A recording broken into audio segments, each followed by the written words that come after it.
Hello, hello. This is Amanda with Greensboro Public Library. September is Better Breakfast Month, and this month's video will guide you on a tasty breakfast treat to share. This month's cookbook highlight is Ideas and Recipes for Breakfast and Brunch by Sunset. Our recipe feature is Buttermilk Coffee Cake.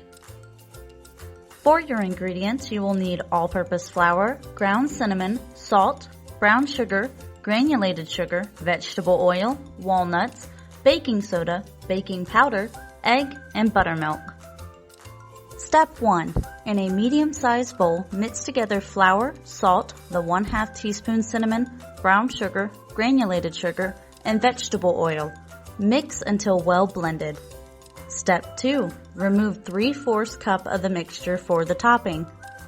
Blend into the reserve the nuts and the 1 1/4 teaspoon cinnamon, then set aside. Step 3. To the remaining mixture, add baking soda, baking powder, egg, and buttermilk. Blend until smooth. Step 4. Pour mixture into a greased 9 by 13 inch baking pan. Step 5. Evenly spoon the reserved topping over the batter and lightly press it in with the back of the spoon. Step 6. Bake in a 350° Fahrenheit oven for 25 to 30 minutes. Step 7. Once a wooden toothpick comes out clean, carefully remove from oven and let cool. Now cut and enjoy. Thank you for joining me with Cooking with the GPL Collection. I'll see you next time. Have a great day.